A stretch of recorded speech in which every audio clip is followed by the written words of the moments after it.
Fake problem. Oh my God, these viruses are going to kill us all. No, it's a fake problem. The real problem is we have immunocompromised people. The real solution is how do we beef up the immune health of people? Well, that means we have to attack corruption because these corrupt lawyer lobbies politicians are the ones who destroyed our air, water, and food. So they don't want to talk about that. They rather move this thing to control you, quarantine you, vaccinate you. This is a black and white choice. Do you want truth, freedom, and health, or do you want power, profit, and control? That's where we're at. And a lawyer and a lobbyist is not going to deliver that. An exclusive interview now, a top doctor exposing everything the deep state is trying to hide about CV. Welcome to the Next News Network, my friends. I'm Gary Franchi. We are in day 9 of the Trump administration's 15-day Slow the Spread campaign. But the man who at the age of 14 in 1978 invented email, yes, the inventor and copyright holder of email. Oh, yes, Dr. Shiva, welcome to the Next News Network. Great to be here, Gary. Thanks for having me. You posted something last week that I reported on, your tweet, and this is where you said that the CV fear, the fear-mongering by the deep state will go down in history as one of the biggest frauds to manipulate economies, suppress dissent, and push mandated medicine. I've been a student of politics since I was a kid because I grew up in India, which had a caste system. I was considered an untouchable, which is the lowest of the Indian caste system. The medical system we're moving towards is a top-down system, totally controlled by big pharma, big ag, and big vaccine manufacturers. Sustainable Development Goals, signed off by the United Nations and all their countries in 2015. It's called SDG 3, which was signed in 2015. They paint a utopia, Gary. It's this utopia of the elites. Subsequently, in an Immunization 2030 document as an addendum to that, they say the way we get to utopia, these 17 goals, is we must immunize everyone on the planet, e.g. vaccinate everyone. And the reason this is important is, look, I created a company called Cytosolve, one of the other inventions I did out of my PhD work, to use the computer to understand chemical reactions in our body and on our cell, basically use a computer to model diseases so we could eliminate the need for animal testing. So Cytosolve is this amazing invention which allows me to do in a different way what my grandmother did intuitively, which is to understand the combinations and mixtures of chemicals to figure out medicines from food and natural products faster, cheaper, and safer. When I built that, I said, wow, pharma guys would want to use this because it takes them 15 years to build a drug, $5 billion. And I don't know if you know this, the pharma industry is in peril right now. They're not making any money, really any money from pharmaceutical drugs because lots and lots of investment in R&D, and they're getting less and less new drugs allowed by the FDA because of their toxicity. So what pharma companies have moved to is vaccines. The 1986, the Vaccine Court was created. John Kennedy implemented the National Vaccination Act in 1962 under a fake science or an outdated science of the understanding of the immune system. That led to many injuries that took place between 1962 to 1986. In a response to those injuries, another Kennedy, Ted Kennedy, led the creation of the National Vaccine Injury Program, which led to the creation of the vaccine courts, not in the judicial department, but under Health and Human Services, which basically allowed indemnification of vaccine manufacturers so you couldn't sue them, and the maximum liability for death was $250,000, okay? And so we're at a situation now that for pharma companies, vaccines are pure profit, no liability, no risk, they can't get sued. When I came into looking at the one-size-fits-all vaccine program, there were other activists in this field, and frankly, many of them were controlled opposition. People like Bobby Kennedy was playing a good game saying he's against vaccines. Meanwhile, he endorses Hillary Clinton, who is vaccine queen, okay? So the position I took was I said, we need to really educate people on the immune system. You'll see the videos I started doing. They started going viral, and the movement started taking off. And in fact, 5 days before the coronavirus stuff hit, about a week before, is when we won a major victory in New Jersey against these vaccine mandates. The deep state of a few set of people, from the Gates Foundation to the Zuckerbergs to Hillary Clinton, congealed with the UN and the deep state elites. They're going to fear-monger on coronavirus because of the ignorance of the medical profession. Most MDs do not know what the immune system is. They don't even study nutrition. Based on that ignorance, they were going to scare the hell out of people with the coronavirus to essentially say, we need to do this for the quote-unquote common good. That's what we're seeing go on. There's speculation, considerable speculation, that the virus is actually a manufactured bioweapon. Now, the State Department, among others, are pushing back against that narrative, simply calling it Chinese and Russian disinformation. What happens is this kind of virus, if you think about a big ball representing your cell, these little particles land on that cell, and their goal is to get into the cell and use your cell's machinery to replicate themselves. We have about 380 trillion viruses in our body. It's called the virome. We have about 60 trillion bacteria in our body, and we have about 6 trillion cells, which is what we're made of. Coronavirus is a class of viruses that create flus. These ones create respiratory syndrome. The coronavirus in Wuhan was a different strain than the one that was in Iran versus the one that was in Italy. And there's reports that I've read, it's hard to verify a lot of this, that all of those different viruses go back to one common branch, which actually goes back to Fort Detrick, okay, in the United States and North Carolina. The U.S. deep state sent people over to Wuhan, and that's how it got given in China. This is one theory. Whether it came in or not, my view is that if you believe in the concept of a set of people who don't care about the U.S. national interest or the Chinese national interest or the Indian national interest or Italian, they're more care for their own global interests. You could view a scenario where it got created by the deep state and got put out there. What was going on at this time? Hong Kong was blowing up. Remember that? And what people do not know is 6 months before the coronavirus, there were massive anti-pollution protests by Chinese citizens in Wuhan. You don't protest in China without risking your life. It's not like they have the First Amendment there.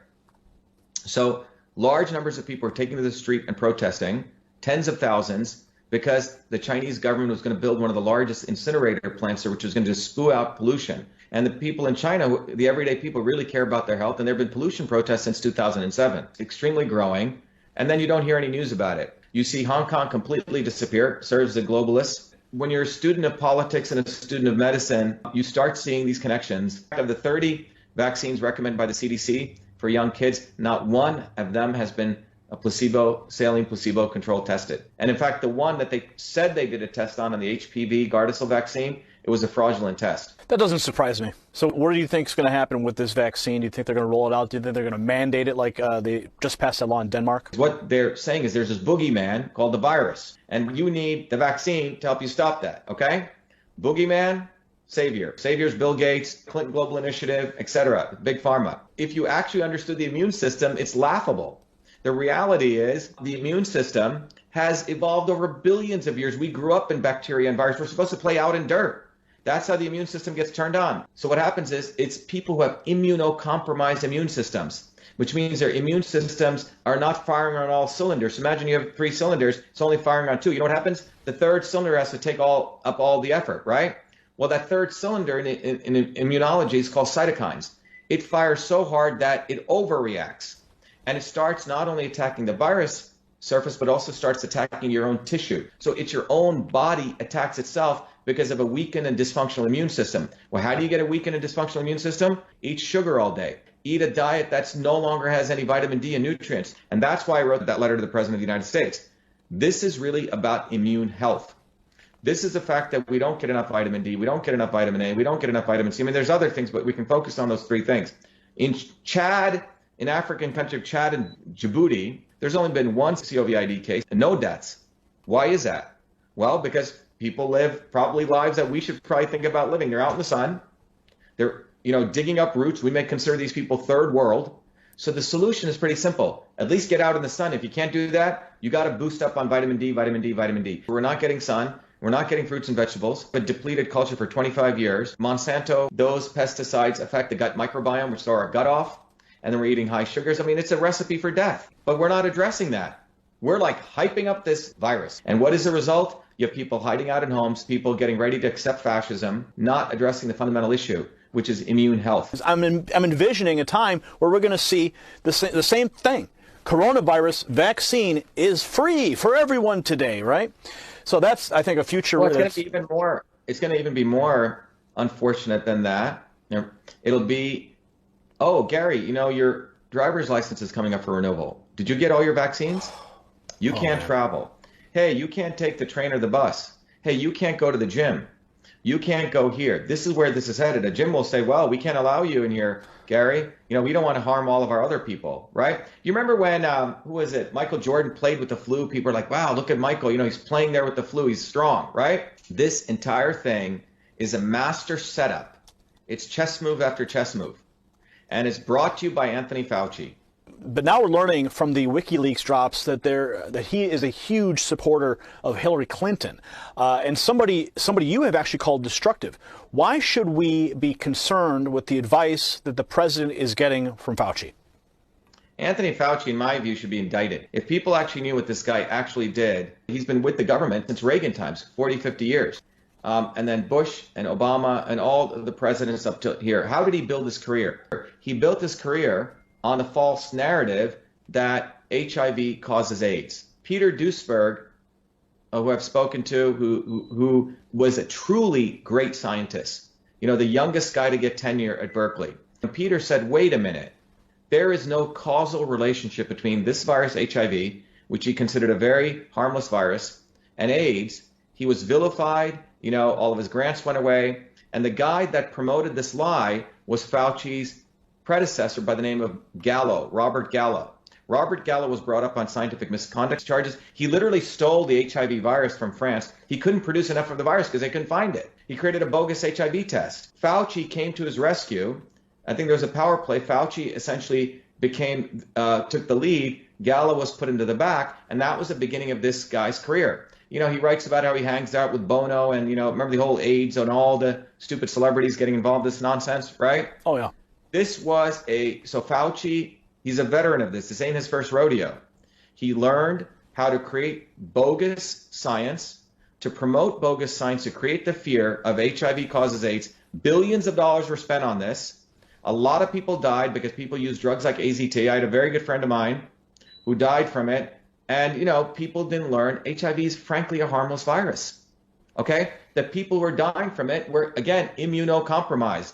Gays at that time, were having 1,500 partners. We're doing meth, amphetamines, all sorts of drugs. They were destroying their immune system. You had IV drug users who were destroying their immune system, and you had people getting blood transfusions, not because of the virus in the blood, but because they would get immunosuppressive drugs. The simple point here from a scientific standpoint is when you lower and you destroy the immune system. So Fauci doesn't want to talk about that. Everything is about the boogeyman of viruses. Fauci knows what he's doing. He is the face of pharma and vaccines, and he sees his opportunity to become, the hero in all of this. The one big narrative that I've seen that's been presented is that, more people die from the flu. But there's this massive, terrifying visual of people being intubated and people eating bats and all this horrific visual propaganda. And now states are in lockdown mode. National Guard has been deployed. State guards have been deployed. Tents are being set up in cities and Walmart parking lots and hospital parking lots. And you're having this spirit of fear descend on this country and the world at large. But why don't we do the same thing for the flu? You have to understand, pharma and media work very closely together. The president is being bamboozled by this circle around him. And that's why I wrote that letter, Gary. That letter basically lays out in 4 pages very clearly what the problem is, that you have a fake science of the immune system. Here's the real science. And I actually proposed to the president a protocol, which is basically vitamin A, D, C, and some iodine.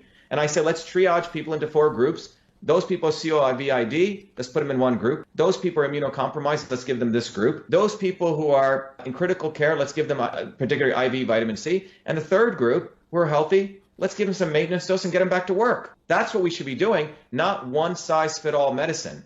This is treat everyone like they're basically part of the, some deep state party, right? We're just minions. And in fact, in 2003, when I went back to MIT to pursue my PhD, MIT created a new department called biological engineering, which I was one of the first early graduates. And one of the tenets at that time was personalized medicine, the right medicine for the right person at the right time. So people like Fauci aren't even practicing modern medicine. He's practicing outdated fake science medicine. It's criminal. A man by the name of Bertrand Russell advocated the use of vaccines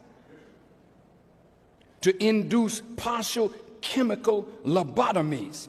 You know what a lobotomy is? When they go in your brain and try to do things to kind of so-called straighten you out. Well, they have drugs now that they can introduce into your system and mind that literally make you like a zombie. They can put a chip in you today and talk to you and get you to act as you would never act. These are scientists of evil, and you don't know them.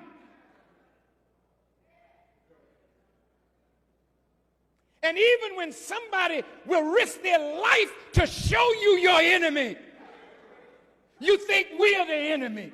All you scared to death Negro.